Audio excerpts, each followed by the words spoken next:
नमस्कार दर्शकों, DND news 24 से मैं नलिन दीक्षित।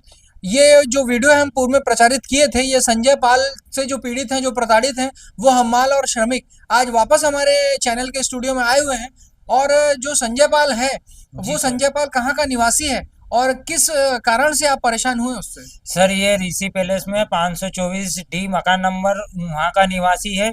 इन्होंने संस्था के नाम से मतलब लोगों को जोड़ा और जोड़ने के बाद में जब उसमें पैसा इकट्ठा हो गया तो उसके बाद में फिर हमसे ये बोला गया कि रजिस्ट्रेशन कराना है कलेक्टर में, तो आप लोग अपनी अपनी डायरियां दीजिए। हमने बोला सर आप पहले ये बताइए कि उन्होंने डायरी दीजिए बोला, कलेक्टर में जमा कराना ये बोला, हाँ। लेकिन ये बताइए कि क्या उन्होंने उस संस्था का आपको कोई नाम बताया था? हाँ, नाम बताया था सर। श्री गणेश संस्था समूह है जिसका खाता उन्होंने बैंक ऑफ बड़ौदा में मतलब खुलवाया था, जिसमें 3 अध्यक्ष थे।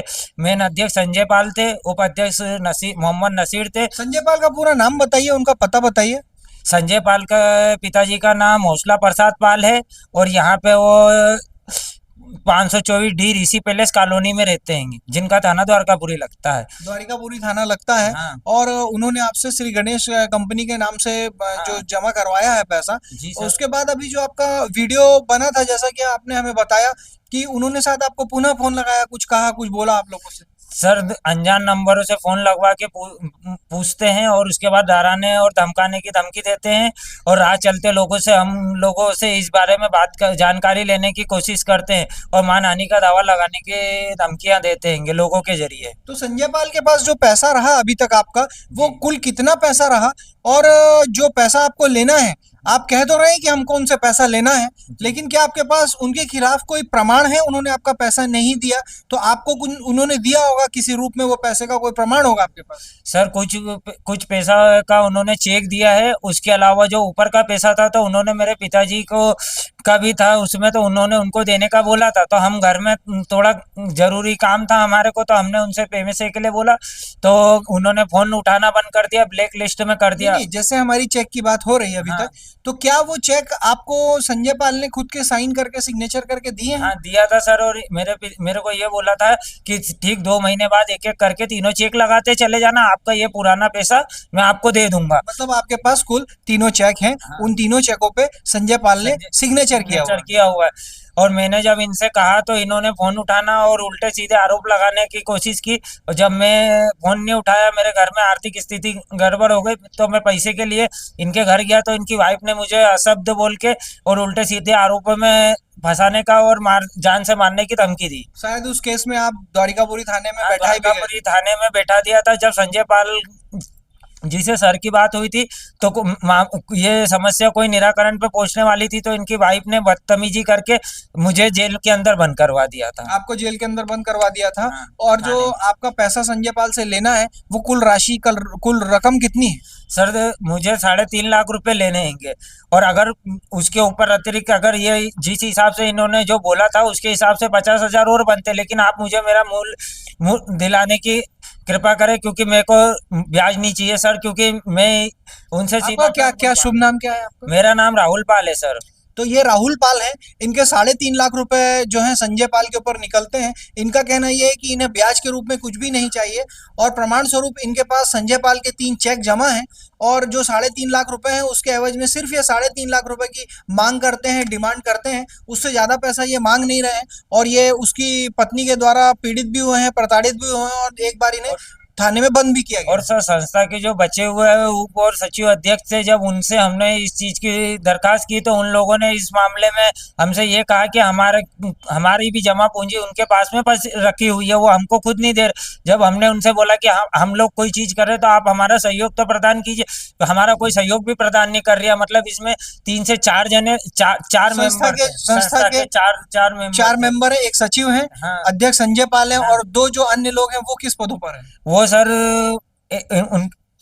सचिव अध्यक्ष का नाम मोहम्मद नसीर है, जिनकी इन दोनों की साइन से। और एक निर्चो अध्यक्ष थे नंदीलाल पाल, और एक वीरेन पाल थे। 4 जनों को अध्यक्ष के रूप में जोड़ा गया था, क्योंकि सर हम मजदूरी करते हैंगे, तो जो जिसको मिल जाए समय पे अपनी किस्त जमा कर दी जाए, इस हिसाब से हम में से चारों में से जो भी हमको मिल जाता था तो हम उनको पैसे अमाउंट दे देते। जब हमने बचे हुए तीनों अध्यक्ष से इस चीज के बारे में समस्या का बारे में कहा तो उन लोगों ने हमको इस चीज का कोई खुल के जवाब नहीं दे पाए। हो पता नहीं डर के मारे नहीं दे पाए या उनकी जमा पूंजी उन्हें मिल चुकी है, इसका कोई हमको प्रमाण भी नहीं मिल रहा। अच्छा, आपके निकट जो पीले शर्ट में खड़े हुए हैं ये शायद आपके पिता हैं, मेरे पिता हैं। और वो जो 3 चेक हैं अभी वर्तमान में आपके पिता के पास हैं। हाँ आपके जो पुत्र ने जो अभी जो बताया है, जो कहा है, वो पूरी तरीके से सत्य है? हाँ सत्य है साहब, बिल्कुल सत्य है। और वो तीनों चेक भी आपके हाँ, पास है? मेरे पास है सर 3.5 लाख है, लेकिन 2 लाख का चेक है मेरे पास, मतलब 3 चेक है, तो वो 3.5 लाख का। तीनों चेकों को मिलाकर 2 लाख हो रहे हैं हाँ, कि अलग-अलग 3 नहीं, साढ़े? अलग अलग चेक दिया है उन्हें। 1 लाख का एक है, 50,000 का एक है, 50,000 का एक है। 50,000 का एक है, तो कुल आपके पास 2 लाख के चेक हैं और 1.5 लाख रुपए और आपको लेना है, वो रिमेनिंग अमाउंट है। और हाँ जी, जब हमने चेक लगाने के बारे में उनसे मिलके एक बार बात की तो वो बोलते कि हमारी चेक बुक गुम चुकी है। तो हमने बोला कि सर चेक बुक गुम चुकी है तो मतलब हम चेक लगाएंगे, तो बोला हमने बैंक में एप्लीकेशन दर्ज कर दी। जब मैंने किसी सज्जन व्यक्ति से इसके बारे में जानकारी ली तो उन्होंने बोला कि बेटा ऐसा नहीं हो सकता कि पूरी साइन करी हुई चेक बुक कोई घुमा देगा और अमाउंट भर के घुमाएगा। तो फिर इन्होंने बदतमीजी जरूरत से ज्यादा कर दी, तो फिर हमने इसका निराकरण करने के लिए आपस में एक होके इस मामले की सुनवाई चाहते हैं। अच्छा, तो आपके निकट जो खड़े हुए हैं, आपका क्या शुभ नाम है और आपके कितने पैसे निकलते हैं? शिव कुमार पाल नाम है मेरे। 70,000 रुपये निकल रहे हैं। और सर जी, मैं 2000 सन में अपने 2000 सन से जो 2020 से जुड़ा हुआ उनके फंड मेरा था वहाँ पे, और 2021 का पेमेंट मिल चुका है, 2022 का मिल चुका है, और 2023 का पैसा जो मांग रहा हूँ, क्योंकि क्या है, जो फंड चालक था, संचालक था संजय पिता हौसला प्रसाद पाल, और अपने द्वारकापुरी के अंतर्गत, थाने के अंतर्गत आता है, ऋषि पैलेस कॉलोनी, एड्रेस है 524 डी सेक्टर। तो 2023 के पैसे मांग रहा हूँ। और भाई साहब वीडियो के जरिए व्हाट्सएप में, पाल समाज के व्हाट्सएप में ग्रुप में जुड़े हुए हैं, तो उसमें मैसेज करते हैं कि हमने आपको पेमेंट 85,000 रुपये चेक बुक दे दिया है, चेक से दे दिया, चेक नंबर ये है। तो वो मैं दर्शकों 2023 का पेमेंट मांग रहा हूँ। जो पहले क्या फेस टू फेस कैश पैसा दिया जाता था। तो भाई साहब ने बोला कि जो है, आप इतनी दूर से आते हो, कलाई नगर से, नगीन नगर से, द्वारकापुरी और हवा बंगला दूर पड़ता है, क्योंकि भाई साहब की दुकान थी अहिर खेड़ी में, अहिर खेड़ी जाना पड़ता था हवा बंगले के सामने, तो वहाँ पे दूर पड़ता था। बोले फ़ोन पे आप डालो, तो हमारे पास प्रूफ है, फ़ोन पे हमने डाला है, पैसा पेमेंट करा है, डिटेल है उसकी अलग अलग तारीख से, और जो हमारा टोटल 70,000 रुपये हो रहा है उस हिसाब से। अभी पेमेंट इनने दिया था 4,000 रुपये मात्र डाले, 5/4/2024 को 4,000 रुपये डाले, क्योंकि चौथा फंड जो था, मैं बोला भाई साहब उसमें एक ही हाथ हुआ है, तो आप वो पैसा रिटर्न कीजिए। तो किसी कारणवश पैसा दिया, 4,000 रुपये दिया। फंड के आपको 5/4/2024 को जो है वो 4,000 रुपये 4,000 प्राप्त रुपये हुए दिया। हैं, और अब आपके 70,000 और निकलते हैं। जी 70,000 और निकलते, और इसके पूरे आपने किस मद में पेमेंट करी थी? ऑनलाइन पेमेंट करी थी कि क्या फोन पे, गूगल पे? फोन पे फोन पे आपने? और इसके पूर्व जब फरवरी जनवरी में फोन लगाते थे तो फोन उठाते नहीं थे भाई साहब। 7-8 फोन लगाने के बावजूद टेक्स्ट मैसेज पे मैसेज भेजते थे, भाई साहब मेरी जो तो है। क्या आपने द्वारिकापुरी थाने गए तो आपने जी। द्वारिकापुरी थाने में अपने मोबाइल की डिटेल दिखाई कि मैंने ये फोन पे से पेमेंट करी है? सर वहाँ पे ये हुआ है कि मैं संजय पाल को बुला रहा हूँ, अधिकारी जो वहाँ के मौजूद थे बोले संजय पाल को बुला रहा हूँ, क्योंकि रूबरू आमने सामने रूबरू करते हैं। वहाँ पे उस वक्त व्यक्ति ने बोला कि हाँ ठीक है, इन भाई साहब के पैसे मैं दे सकता हूँ, क्योंकि वहाँ 10-15 लोग थे। तो वहाँ पे बोला कि हाँ, मैं अभी मेरे पास इकट्ठे पैसे नहीं है, आपको किस्तों में पैसे दूंगा, मैं किस्तों में दूंगा। इनकी मिसेज भी थी, उसने भी हाँ करा कि 2,500 रुपये में आपको हर महीने करूँगा। तो वहाँ के जो अधिकारी लोग थे, जो भी थे, जो उनके पास थाने का इंचार्ज था, अब उनका सर नाम मुझे नहीं पता। आप लोग सब जो है पाल समाज के हैं, जी, जी। और पाल समाज के होने के नाते आप लोगों ने धोखा खाया है, और जो आपने धोखा खाया है वो पाल समाज की तरफ से, पाल समाज के लोगों को अब संजय पाल के द्वारा ये प्रचारित किया जा रहा है कि आप लोग जो आरोप लगा रहे हैं वो गलत आरोप लगा रहे हैं। लेकिन आप दोनों तीनों के पास ये एविडेंस है? हमारे पास प्रूफ है ना, प्रूफ है। गलत आरोप सामने वाला प्रमाणित कर रहा है, प्रमाणित करना चाहता है कि हाँ गलत आरोप है। गलत आरोप नहीं है, हम सत्य है, झूठ नहीं है, क्योंकि हमारे पास प्रूफ है ना, प्रूफ है। हमने 2023 का पैसा मांग रहे हैं, और तो क्या संजय पाल के पास कोई प्रूफ है कि आप लोगों को उसने पैसा दिया हो, लौटाया हो? पैसा कोई 2023 का कोई प्रूफ नहीं है। जो फोन पे हमने पैसे डाले थे, क्योंकि सन 2020 से जुड़े हुए हैं, तो 2020 का पैसा मुझे मिल गया, 21 का मिल गया, 2 फंड के पैसे मिल चुके हैं। जो तीसरा फंड था, भाई साहब के मन में लालच आ गया और पैसे देना नहीं चाहते। अब तरह तरह की बातें बता रहे हैं कि जो हमारा थाने में रिकॉर्ड हो रहा है, और जो है हमारा जो है, हम फोन नहीं उठाएंगे, अभी नहीं, दूसरा मैटर खड़ा हो जाएगा। और उसके बाद फिर थाने पे भी हमने जब साहब से बात करवाई, तो किसी नेताजी से बात करवा रहे हैं कि बोले कि कहाँ। मैंने कहा भाई साहब आप थाने आए नहीं, हम 7 बजे से यहाँ बैठे हुए हैं। तो बोले कि काहे का पैसा, काहे का थाना, ऐसी धमकी दे रहे हैं। धमकी देने के बाद उसके बाद जो साहब ने सुलहनामा करवाया कि भाई आप पैसे देना पड़ेगा, आपने लिए तो कहाँ पे एंट्री है, बोले कि एंट्री हमारे पास नहीं है। एंट्री नहीं है तो क्यों नहीं है एंट्री भाई, तो पैसे आप दिए तो। कुल मिला के आप लोगों के कहने का मतलब ये है कि ये जो आप लोग आरोप लगा रहे हैं, ये आरोपों के आपके पास सबूत हैं, आपके पास चेक के रूप में, आपके पास ऑनलाइन पेमेंट के रूप में, और आपके निकट एक और खड़े हुए हैं आपके भाई, तो वो उनके साथ क्या मुद्दा हुआ और आपके कितने पैसे बाकी हैं? सर हमारा 1,65,000 रुपया है, जिसमें से एक मेरा फंड चलता था, तो उसका जो है पूरा हो गया था, तो उसका पैसा रख लिए, और वो संस्था में जुड़े थे, तो उसका भी 65,000 रुपया है। तो 65,000 रुपए आपका भी, और आप भी पाल समाज से ही आते हैं? 1,65,000 है सर। 1,65,000 है आपका, और आप भी पाल समाज से? जी, पाल समाज के हैं। और आपने जितना पैसा दिया है वो पैसा नगद में दिया? जी, उसको मैंने नगद में दे दिया हूँ। मैं पढ़ा लिखा हूँ नहीं, मैं फ़ोन चला नहीं पाता हूँ वो वाला। तो उसने बोला था कि तुमको कोई दिक्कत नहीं होगी, तुम पैसा अपना जो है हाथ में दे देना, हाथ में तुमको दे देंगे। दे देंगे। जी। और अभी भी कुछ लोगों को उन्होंने मतलब इस उम्मीद पे रख रखा है कि हम महीने 2 महीने में आपको वहाँ काम चल रहा है वहां से दे देंगे लाके, और वहां से नहीं आया तो इधर से दे देंगे। इसी तरह में उन्होंने कुछ लोगों को देने का आश्वासन दिया है, कुछ हाँ। लोगों को उम्मीदें बंधवाई हैं, तो लोगों की संख्या कितनी है? कम से कम 25 जने होगी सर। तो आज आप लोग 25 जने क्यों नहीं आए? और आपके अगर 25 जने पीड़ित हैं, प्रताड़ित हैं, तो कितने आएंगे और आगे वाले समय में क्या होगा? सर वो नेता बड़े बड़े नेताओं की और धमकियों में देता है, और फिर बड़े बड़े अधिकारियों से अपनी पहुंच और पकड़ के साबित करता है, ताकि मेरे से जो भी आए तो सोच समझ के मतलब मेरे से घर से उठवा लूंगा, और उल्टे सीधे आरोप मुझे ही 2 से 3 बार गलत धमकियां दी, जिसका मेरे पास कोई सबूत प्रमाण नहीं है कि तुम्हें ये कर दूंगा, वो कर दूंगा, तुम्हारी घरवाली के साथ ये हो जाएगा, तुम्हारे माता पिता इस चीज को लेके दुखी होंगे। मतलब उल्टे सीधे आरोपों को बहुत बोलता है। सर हर चीज की इंसान रिकॉर्डिंग नहीं रख सकता। अब रोड पे अगर आप अपन चल रहे हैं, अगर सामने वाला कुछ बोल रहा है, तो अपने पास इतनी वो नहीं हो सकता कि अपन उसकी जो बात है उसको अपन रिकॉर्ड कर सके। तो कुल मिलाकर कहने का मतलब आप लोगों का ये है कि वो अपना राजनीतिक रसूख बताकर आप लोगों को धमका रहा है, अन्य रूप से आप लोगों को धमका रहा है। बड़े लोगों का बोलता है मैं उठवा लूंगा, गुंडा हमारे पास है, आपको जिंदा गड़वा दूंगा, अगर पैसे के बारे में हमारे पास आओगे या मांगोगे तो आपकी लाश भी नहीं मिलेगी। तो हमको सरकार आपकी लाश भी नहीं मिलेगी, आपको जिंदा भी गड़वा देंगे, ऐसा कहना संजय पाल का है। संजय पाल का कहना है, और बोलता है कभी रास्ते में मिल जाओगे तो मैं 4 पहिया गाड़ी सीधा डायरेक्ट चढ़ा दूंगा। ऐसा संजय पाल ने चार आपसे गाड़ी उसके पास भी है और चढ़ाने की धमकी देता है। और दूसरा क्या, पहले भी हमने थाने पे जब बुलाया कि भाई हमारे पैसे बता दो रिकॉर्ड, तो बोले काहे के पैसे, काहे का थाना, भाई काहे का थाना, मतलब कि पैसे हमने दे रखे, विश्वास पे पैसे दिए। ऐसा थोड़ी कि मालूम था कि हमको जो पैसे नहीं मिलेंगे तो हम कुछ उसको चेक देते या फोन पे, पहले स्टार्टिंग से फोन पे डालते।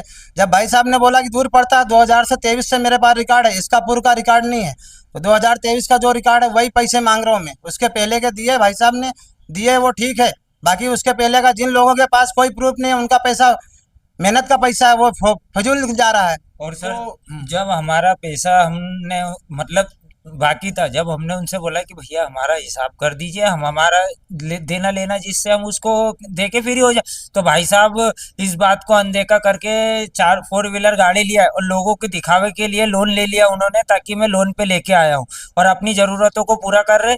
और इनसे कुछ बोलो तो बोलते कि तुम मेरी बुराई बदनामी कर रहे हो, कि क्या बोलते मैं गाड़ी ले आया हूँ तुम लोगों के पैसे खा करके। हमने ये जबकि ये शब्द नहीं बोला, हम तो बस विनती ये करते थे कि सर आप हमारा हिसाब कर दीजिए, ताकि जो हमारा निकल रहा है हमको दे दीजिए, आप अपना शौक कुछ पूरा कीजिए, या आप कुछ भी कीजिए, हमको उससे तो हमारे चैनल के स्टूडियो में आप ये देख सकते हैं कि ये जो मजदूर आए हैं, जो श्रमिक आए हैं, ये दिन में, जैसे कि हमने पूर्व में आपको बताया था कि दिन में आरा मशीन पे काम करते हैं, उसके बाद ये संध्या काल में ट्रांसपोर्ट नगर में जाते हैं, ट्रांसपोर्ट पर ट्रकों को खाली करते हैं, लोडिंग अनलोडिंग करते हैं। उसके बाद ये जो सो पाते हैं, तो 24 घंटे में केवल 2-4 घंटे ये सो पाते हैं। तो आप वर्तमान में इनकी स्थिति देख सकते हैं, इनके उदास चेहरे देख सकते हैं, इनकी जो जो अवस्थाएं हैं वो देख सकते हैं। इनके पास 2 जून की रोटी नहीं है, इनके पास पहनने को कपड़ा नहीं है। और संजय पाल जैसे व्यक्ति का आप साहस देख सकते हैं, ये इन लोगों को उस तरीके से धमका रहा है, इस तरीके से चमका रहा है कि इनको जान से मारने की धमकी दी जाने का कहता है। इन्हें जो है अपनी गाड़ी के नीचे दबा के मार देने का जो धमकी दे रहा है वो दे रहा है, और इन्हें गलत साबित करने की कोशिश की जा रही है। लेकिन इन लोगों के पास ऑनलाइन प्रमाण भी है, इनके पास चेक के रूप में प्रमाण भी है। और कुछ दिनों पूर्व ये भी व्हाट्सएप पे इनके पास मैसेजेस भी है, उसके खिलाफ व्हाट्सएप पे मैसेजेस भी हैं। इनकी घर वाले महिलाओं को भी, इनके पिता को भी, सबको धमकाया जा रहा है। और हम ये संज्ञान में लाना ये जरूरी समझते हैं, ये चाहते हैं कि आप संजय पाल का साहस ये भी देख सकते हैं कि जब हमारा पहला वीडियो रिलीज हुआ था तो संजय पाल ने स्वयं हमें फोन लगा के ये कहा कि हम जो है आप लोगों के खिलाफ भी मानहानि का दावा लगाएंगे और बाकी अन्य मजदूरों के खिलाफ भी हम मानहानि का दावा लगाएंगे, जबकि इन मजदूरों के पास पूरे एविडेंस है, पूरे सबूत है। और अगर पुलिस प्रशासन हमारे वीडियो के थ्रू इन लोगों का संदेश सुन रहा हो, हमारे नेतागण सुन रहे हो, हमारे कलेक्टर महोदय सुन रहे हो, तो इन गरीब मजदूरों के चेहरों की तरफ देखिए और इन्हें न्याय दिलाने का प्रयास कीजिए। तो अब जब आपकी वो सुन नहीं रहा है संजय पाल, तो आगे का क्या आप लोगों ने सोचा है? सर हम पुलिस थाने में एफआईआर दर्ज करेंगे, इसके बाद फिर दूसरे भी नेता लोगों से मिलेंगे या प्रशासन से मिलेंगे, जो भी कमिश्नर वगैरह एसपी कार्यालय जाएंगे, वहाँ भी आवेदन देंगे। और उसके बाद वो पाल समाज ग्रुप के जरिए भी हम मैसेज करेंगे कि हम गलत नहीं है, हम सत्य हैं। हमें गलत साबित करना चाहता है संजय पाल की हमाली नहीं करते आप लोग, हमाली नहीं करते, जो हम हमाली करते, रात में हमाली करते, दिन में आरा मशीन पे मजदूरी करते, बोले नहीं ये झूठ है, हमाली नहीं करते। तो हम इतने रईस जाते नहीं है, हम तो नौकरी कर रहे हैं, मतलब मेहनत कर रहे हैं हम। अब अगला आपका प्लान ये है कि आप लोग पुलिस के पास जाएंगे और अपनी एफआईआर कराने का पुलिस से निवेदन करेंगे, विनय करेंगे। जी, थाना चंदन नगर लगता है सर। अगर हमारी सुनवाई नहीं होगी तो आज और कल का दिन छोड़ करके परसों थाने की हम पूरे थाने पर लड़का बच्चा से पूरा थाने पर डटे रहेंगे जब तक हमारी सुनवाई नहीं होगी। अगर हमारी सुनवाई नहीं होगी तो हम थाने के सामने आम हत्या कर लेंगे। अगर आपकी सुनवाई नहीं होगी तो आप जाएंगे, बीवी बच्चों के समेत जाएंगे और ये निवेदन करेंगे चंदन नगर थाने के प्रभारी से कि अब वो रिपोर्ट करें, हाँ है ना? हाँ सर, संजय रिपोर्ट पाल दर्ज के किया। खिलाफ जी, संजय संजय पाल पाल के संजय पाल है आरोपी संजय पाल है। जी। तो ये द्वारकापुरी थाने के अंतर्गत आता है और ऋषि पैलेस 524 डी सेक्टर में निवास तो है। ये दो बातें कैसे हो सकती हैं कि आप चंदन नगर थाने जाएंगे, आप द्वारिकापुरी थाने नहीं जाएंगे? सर, आरोपी का थाना है, आरोपी का थाना है हमारा थाना चंदन नगर लगता है, आरोपी का थाना द्वारकापुरी जी। लगता है। हमारा थाना चंदन नगर लगता है, आरोपी का थाना तो हम द्वारकापुरी अपने लगता है। चंदन नगर थाने पर धरना देंगे परसों। अगर हमारी बात की सुनवाई नहीं हुई तो हम लड़का बच्चा से पूरा परिवार से वहाँ पर इकट्ठा होंगे। उस पर सुनवाई नहीं होगी तो हम आम हत्या कर लेंगे अगर हमारी सुनवाई नहीं हुई तो। ये श्रमिकों को अपनी बात कहते हुए आंखों में आंसू आ गए हैं, ये लोगों की आंखें नम हो गई हैं और ये लोग अब ये कहना चाहते हैं कि ये चंदन नगर थाने जाएंगे, एफआईआर कराने के लिए पहुंचेंगे। अगर हमारे चैनल के माध्यम से अगर प्रशासन देख रहा हो, ये संज्ञान में आ रहा हो, तो इन लोगों का जल्द से जल्द निराकरण किया जाए। और ये जो हाथ जोड़े खड़े हैं, इनकी आंखें नम है, इनकी मजदूरी की कमाई जो मार खाई है वो जल्द से जल्द अगर संजय पाल दे दें तो ये लोग अपनी रोजी रोटी पे पुनः जाने लग जाएंगे और ऐसी नौबत नहीं आएगी। और डीएनडी न्यूज़ 24 से मैं नलिन दीक्षित और कैमरे पर मेरे सहयोगी रूपेन सिंह चौहान।